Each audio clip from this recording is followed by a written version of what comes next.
माणिकराव कोकाटेंच्या जामीन अर्जावर आज हायकोर्टात सुनावणी। जामीन मिळणार की जेल यावर होणार निर्णय।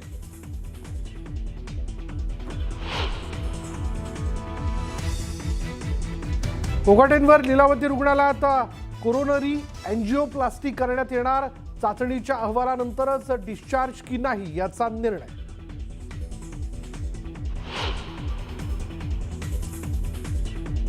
माणिकराव कोकाटेंकडून अखेर मंत्रिपदाचा राजीनामा। कोकाटेंचा राजीनामा मुख्यमंत्र्यांनी स्वीकारला।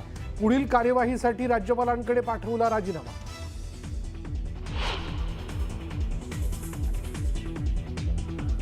मुंबईला विकून खाणाऱ्यांना घरी बसवणार। अमित साटम यांचा ठाकरे बंधूंना टोला। तर जोपर्यंत नवाब मलिक राष्ट्रवादीत तोपर्यंत आमचा त्यांच्याशी संबंध नाही। सेना भाजप भूमिकेवर ठाम।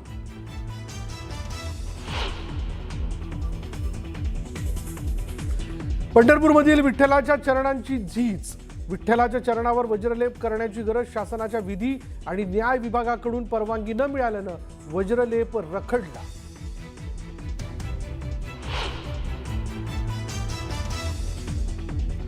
हिजाब प्रकरणानंतर सातत्याने येत असलेल्या धमक्यांमुळे बिहार पोलिसांनी केली मुख्यमंत्री नितीश कुमारांच्या सुरक्षेत वाढ।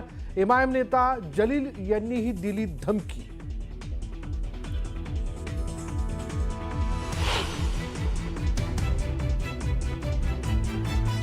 31 डिसेंबरपर्यंत उत्तर भारतातल्या अनेक राज्यात वाढणार थंडी। काश्मीर, हिमाचल आणि उत्तराखंडमध्ये होऊ शकते तुफान बर्फवृष्टी।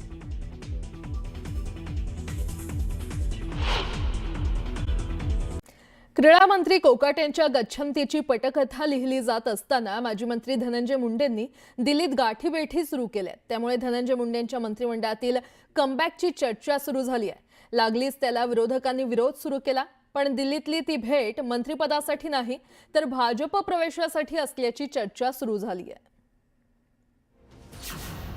मुंडे शहा भेटी मागचं राज काय? मंत्रिपद की भाजप प्रवेशाचे वेध?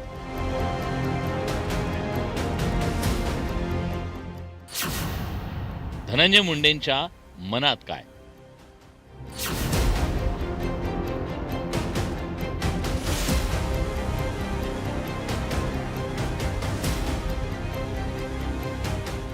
अजित पवारांच्या राष्ट्रवादीचे माजी मंत्री धनंजय मुंडे अचानक दिल्लीत धडकले आणि त्यांनी केंद्रीय गृहमंत्री अमित शहांची भेट घेतली। एकीकडे मुंडे दिल्लीत खलबतं करत होते, त्याच वेळी दुसरीकडे त्यांच्याच पक्षाचे मंत्री माणिकराव कोकाटे यांच्या अटकेसाठी कोर्टानं वॉरंट जारी केलं। त्यामुळे धनंजय मुंडेंच्या दिल्ली वारीला वेगळं राजकीय महत्त्व प्राप्त झालं। तसंच अनेक राजकीय तर्कवितर्क लावले जात आहेत। मुंडेंचं राज्य मंत्रिमंडळात कमबॅक होणार अशी चर्चा रंगू लागली आहे। धनंजय मुंडेंचा आणि माझा काल संध्याकाळी फोन झाला। अमितभाईंची त्यांनी वेळ 1 महिन्यापासून मागितलेली होती। त्यांचा एक साखर कारखाना आणि अन्य काही काम या संदर्भातला त्यांनी अगोदरच वेळ मागितली होती, ती नेमकी काल मिळाली।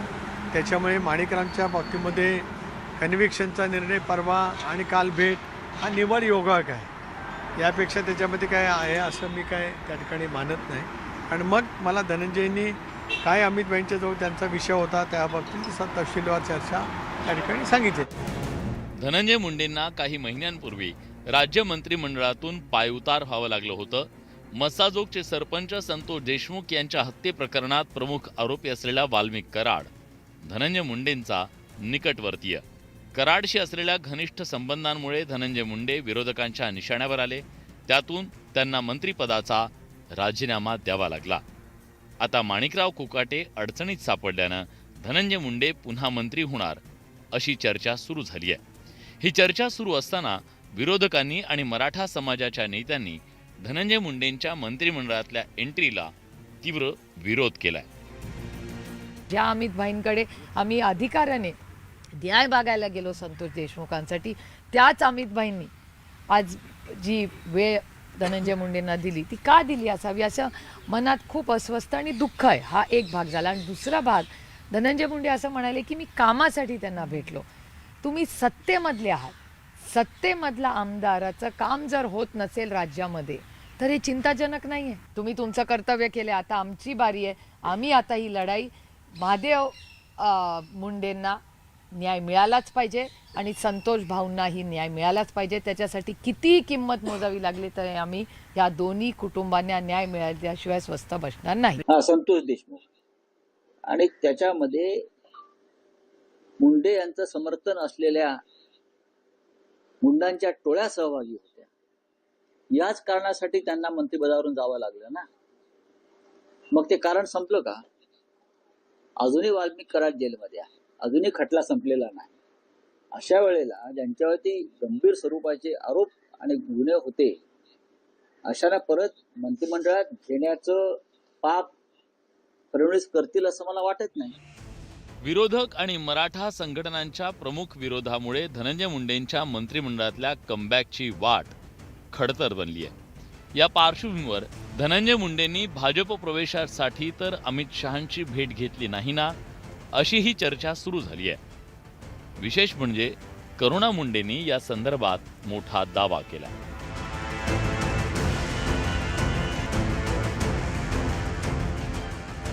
एकीकडे माणिकराव कोकाटेचे जे राजीनाम्याचा खेळ सुरू झालेला आहे आणि तिथे धनंजय मुंडे जे आहे आज सकाळी दिल्लीमध्ये पोहोचले. अमित शहा साहेबांची भेटीगाठी सुरू आहे तिकडे.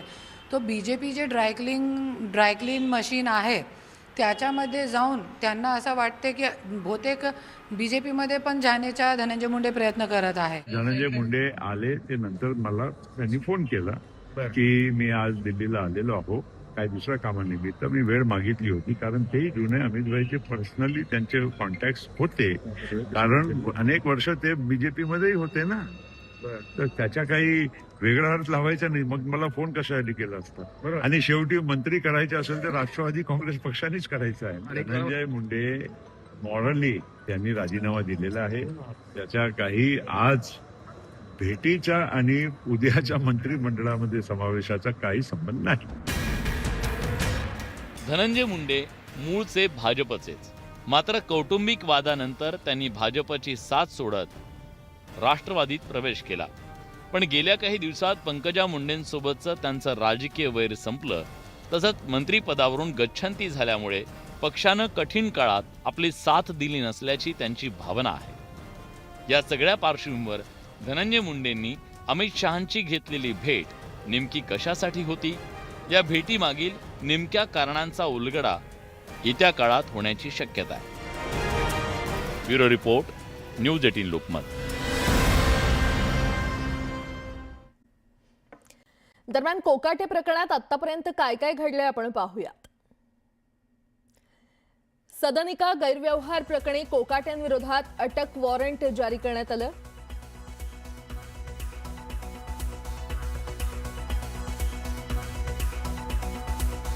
आपण पाहतोय अजित पवार यांच्या मागे वादांची मालिका खरं तर सुरू झालेली आहे. कृषी खात्यात धनंजय मुंडे यांच्यावर घोटाळ्याचे आरोप करण्यात आले.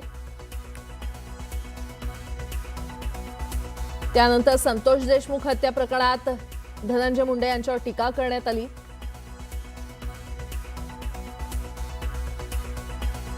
आणि त्यानंतर माणिकराव कोकाटे सदनिका घोटाळ्यात त्यांना शिक्षा ठोठावण्यात आली आहे. सभागृहात रम्मी खेळल्याप्रकरणी माणिकराव कोकाटे हे वादात सापडले. नवाब मलिक यांचा दाऊदशी संबंध असल्याचे आरोप त्यांच्यावर करण्यात आले. तर कर्जमाफीबाबतच्या वक्तव्यावरून देखील वादात सापडले. पोर्शे अपघात प्रकरणात आरोपीला मदतीचा आरोप यांच्यावर करण्यात आला होता.